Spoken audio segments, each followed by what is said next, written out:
Gilles Artigue, bonjour. Bonjour. Vous êtes donc vice-président du Conseil général et également président du groupe d'opposition à Saint-Étienne. Mais vous êtes aussi professeur de mathématiques. C'est ça votre métier à l'origine? Absolument, oui, j'ai enseigné pendant une quinzaine d'années au collège et lycée Saint-Michel. Alors, vous êtes né où? On va commencer par là pour votre biographie. Alors, je vais tout vous dire. Je suis né à Saint-Étienne, c'est pas très original, je suis un vrai Stéphanois. J'ai habité très longtemps dans le quartier de Val-Benoît. Je suis allé d'ailleurs en classe à Notre-Dame de Val-Benoît. Et puis j'ai poursuivi mes études toujours à Saint-Étienne, en faculté de sciences, pour me préparer à mon métier d'enseignant. Alors là, vous avez le professorat. En quelle année? Vous avez quel âge à ce moment-là? Oh, je suis enseignant pour la première fois à 23 ans. À 23 ans? 23 ans, C'est oui. quand même jeune déjà. Oui, tout à fait à la sortie de mes études. Donc, doc de maths, licence de maths, et puis j'ai passé le CAPES également. Vous étiez pour sévère avec enseigner. vos élèves?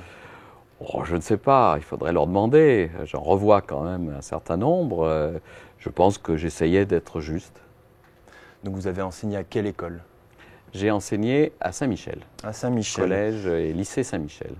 Alors, au départ, donc, on l'a dit, vous êtes professeur de mathématiques, mais moi, ce qui m'interpelle aussi, c'est que vous avez fait de la radio. Vous avez été Oui. à RCF et vous avez été aussi à Radio Fourvière. Alors, c'est quand même une tentative de devenir journaliste, c'est quoi ça? Oui, je crois que j'aurais beaucoup aimé faire ce métier de journaliste. Être à ma place. Effectivement, être à votre place. Voilà. Oui. Des politiques, interroger Oui. des politiques, toujours Oui. l'intérêt pour la chose publique, toujours. Pas uniquement des politiques, mais rencontrer des gens, les faire parler, faire du reportage aussi. J'ai fait beaucoup de directs. Les radios dont vous parlez avaient quand même plutôt une vocation religieuse. Ce sont des radios chrétiennes. Et j'ai retransmis en particulier les grands voyages du pape. À l'époque, c'était Jean-Paul II. Et je me souviens de l'avoir suivi lors de grands rassemblements et d'avoir eu à cœur de faire vivre aux auditeurs ces temps forts. Alors, puisqu'on parle de religion, Gilles Artigue, vous êtes aussi à l'origine d'une association chrétienne, Jeunes pour la foi. C'était à Saint-Étienne. Oui. Et donc, est-ce que cette foi a influencé finalement vos choix politiques par la suite?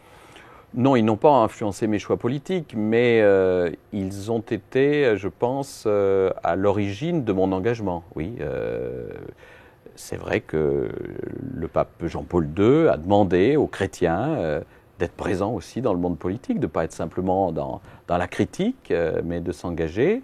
Et c'est en écoutant un appel du pape Jean-Paul II que j'ai eu envie de m'engager au service des autres.